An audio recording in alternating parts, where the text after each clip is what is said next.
রহিম ভাই, জি ভাই, ভালো আছো? আলহামদুলিল্লাহ। তোমার কাছে আমার একটা প্রশ্ন। আচ্ছা বলো। প্রশ্নটা হইল, তুমি কিছুদিন আগে একটা ভিডিও আপলোড দিছিলা জারুরি ফোন থেকে ঠিক আছে। বিদেশ নিয়ে। তোমার বিদেশ যাওয়ার পরে তোমার কি উন্নতি হয়েছে ভাই? বিদেশ যাওয়ার উন্নতি বড় হয়েছে ভাই।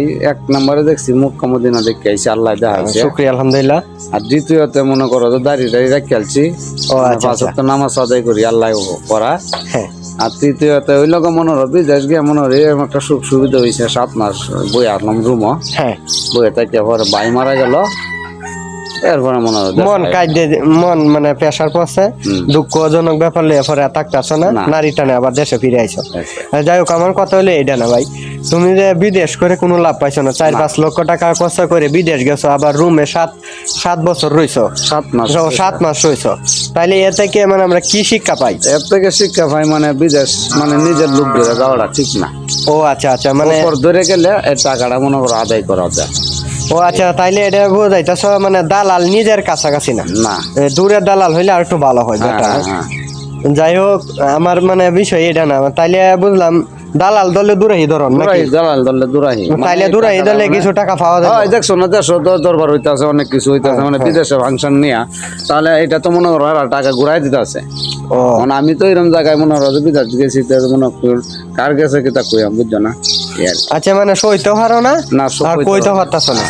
আচ্ছা, মানে আমার কথা হলো এটা না, আচ্ছা বিদেশ জিনিসটা কি কষ্টের ভাই? যে 7 মাস যে একই রুমে রইছো, এটা কি মানে যে জেলখানার মতো একটা অপরাধ করলে গ্রামের, মানে একটা অপরাধ করলে জেলখানায় নে, অপরাধ কি তুমি টিহা দিয়ে অপরাধ কিনছিল না? এটা টিহা দিয়ে অপরাধ কিনছি, এইটা হলো সুন্দর কথা। টিহা দিয়ে অপরাধ, টাকা দিয়ে অপরাধ, এইটাই হলো টিহা দিয়ে অপরাধ। আচ্ছা, না মানুষ যে বলে বিদেশ আইলে ভাই যে জুতা দি মানে বুট জুতাতে হে মাইকো দিয়ে যায়, আওয়ার সময় মাইকো দেয়, এটা কি বড় লোকি প্রভাবে পড়ে না?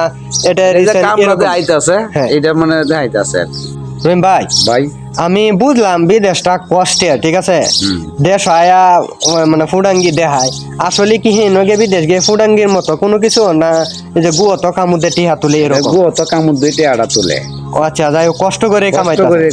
আচ্ছা তে ভাই, আমার প্রশ্ন হইলো, এরপরে মনে করো যে আর একটু কথা আছে, মনে হয় যে বিচা টিসা মনে করো ডোয়া গেছে, এটাও মনে করো যে 2 নম্বরই তো 2 নম্বরই, বুঝছো না? বিদেশ 2 নম্বর। ও আচ্ছা, তোমার আমার মানে প্রশ্ন হইলো, তুমি এখন বিদেশ মন থেকে ত্যাগ করে আলছো, এরপরে এখন তুমি কি পজিশনে আছো, কি করতে চাইছো? পজিশনে আছি এটাই যে আল্লাহ যাওয়া দিন নেই হয়ে আছি, মানুষের দোয়ায় অনেক কিছু। আচ্ছা, স্যার আর কি করা আছে, মানে সভ্যতা আছো, সব মন থেকে চাইরা দিছি। আনারে তো মনে করো অনেক কিছু চিন্তা করলে তো অনেক কিছু দরকার নাই, আল্লাহ দিব না, আল্লাহ দিব, আল্লাহ নিব, আল্লাহ দিব, আল্লাহ দিছে, আল্লাহ। আচ্ছা, যাই হোক, বিদেশের শব্দটা তুমি যদি আরো 10 জনে শোনাও, মানে আমি ধরো আমি সাপোজ আমি বিদেশ যাইতে ইচ্ছুক, আমি যাব, তখন তুমি কি বলে আমার সান্ত্বনা দিবা? সান্ত্বনা দাম এই কথাটাই যে শুন, বিদেশে যাইবে কাছের লোক বাদ দেয়া, মানে একবারে মনে হয় যে নিজের মার হেডের ভাই এবং নিজের মার হেডের ভাই, ঠিক আছে, লোক বেইমানি করতো না। আর যদি চাচত ভাই কস, পুর ঘরের ভাই কস, মানে কাছাকাছি আত্মীয় স্বজন, এটা মনে করো যে ধরলে লাভ নাই, আপনার বিচার তুমি পাইতাম। আচ্ছা, তাইলে মানে ইমনে কি প্রযোজ্য বিদেশ যাওয়াটা বেটার না মানে আসলে কষ্টসাধ্য দেশের থেকে আরো কঠিন, এরকম কোনো কিছু? বিদেশ যাওয়া বেটার বলতে তো এই যে মনে করো যে তুমি যদি মনে করো যে ভালো পজিশনে যাও তো আলহামদুলিল্লাহ। আর যদি পজিশন খারাপ যাও তাহলে তো তুমি তো জানতেছো না যে পজিশন খারাপ হবো। তাহলে আমি মনে করি 1.5 লাখ টাকা খরচ করে দাওয়ার থেকে বিদেশ যাওয়া থেকে 5 লাখ টাকা 1.5 কাটাইলে বাড়া এমনি মনে করো আল্লাহ রহমত করবে, ঠিক আছে না? মনে করো যদি আমরা গ্রামে থাকি 5 লাখ টাকা যদি না করতে করিয়া খেতমেত না বেচছে, বাড়ি থেকে যদি আমরা 300 টাকা রোজও কামলা দেই, তারপর তাইলে হেনে যদি 30,000 টাকা হয়, আপত্তি নাই, বুঝছো? দিন 30,000 কামাইলেও থাকতো না, কারণ আমরা 300 টাকাই অনেক কিছু। দেশে পরে এটাই অনেক কিছু। দেশের প্রতি সকলে টান থাকুক, আশাবাদী যারা প্রবাসী আছে তাদের প্রতি ভালোবাসা আমাদের 2 ভাইয়ের রইল।